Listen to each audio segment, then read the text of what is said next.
SIR আতঙ্কে আত্মঘাতী হয়েছিলেন বহরমপুর থানার শাহজাদপুরের বাসিন্দা বৃদ্ধ জালাল উদ্দিন শেখ।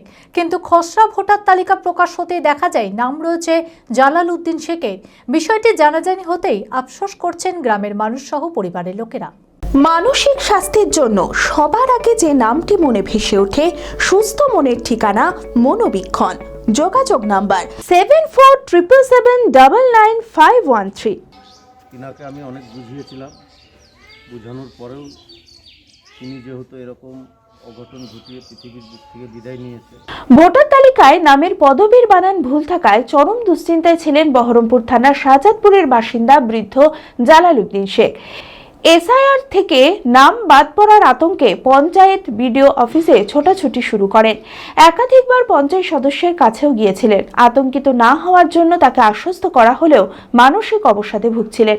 কিছুদিন আগে ভোটার ও আধার কার্ডও হারিয়ে ফেলেছিলেন, যার কারণে আরও আতঙ্কিত হয়ে পড়েন। গত রবিবার কীটনাশক খেয়ে আত্মঘাতী হয় ওই বৃদ্ধ। তড়িঘড়ি মেডিকেল কলেজে ভর্তি করা হলে সেখানেই মারা যায়। পরিবার দাবি করে এসআইআর আতঙ্কেই জালাল উদ্দিন আত্মঘাতী হয়েছেন, কিন্তু খসড়া ভোটার তালিকা প্রকাশ হতেই দেখা যায় নাম রয়েছে জালাল উদ্দিন শেখের। বিষয়টি জানাজানি হতেই আফসোস করছেন গ্রামের মানুষ সহ পরিবারের লোকেরা। মানে ওনার নাম রয়েছে, আমি ওনাকে বলেছিলাম, উনি যখন আমার কাছে আসতো ওনাকে বলেছিলাম যে তোমার কোনো টেনশনের কারণ নেই, কেননা এটা এসআইআর হচ্ছে, যারা হয়তো ভুয়ো ভোটার আছে তারা বাদ যাবে এবং যারা মৃত আছে তারা বাদ যাবে। হ্যাঁ, অতএব তোমাদের আমাদের কোনো টেনশনের কারণ নেই। কিন্তু তবুও ওনার যে নামের স্পেলিংয়ের ভুল ছিল না, ওই স্পেলিংয়ের কারণে উনি খুবই চিন্তা করতেন। কিন্তু উনি মোটামুটি আমার কাছে 8 থেকে 10 বার এসেছেন এবং আমিও ওনাকে ওনার বাড়ি গিয়ে উনি যেখানে থাকতেন সেখানে গিয়ে ওনাকেও আমি সান্ত্বনা দিয়ে এসেছি যে এই এসআইআর নিয়ে কোনো চিন্তার কারণ নেই।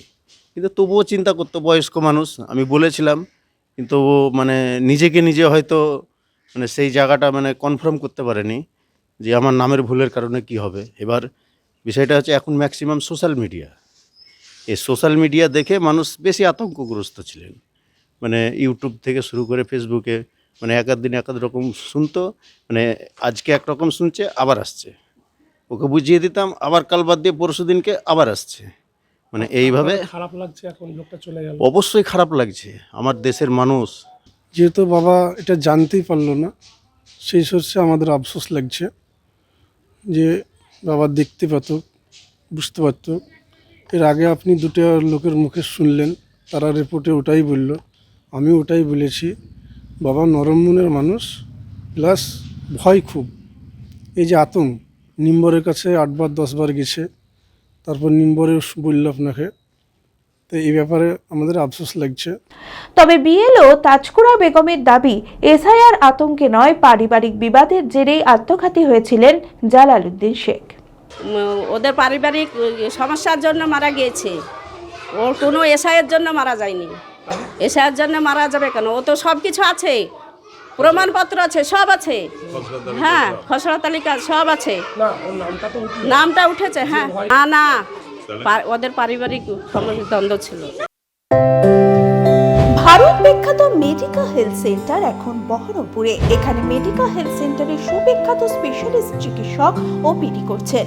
কার্ডিওলজি, ডার্মাটোলজি, ডায়াবেটিস ও endocrinology, ENT, neuro, nephrology, medicine, general surgery, urology, paediatric, orthopaedic, pulmonology, plastic surgery আরও সমস্ত পরিষেবা নিজের জেলাতেই পাচ্ছেন।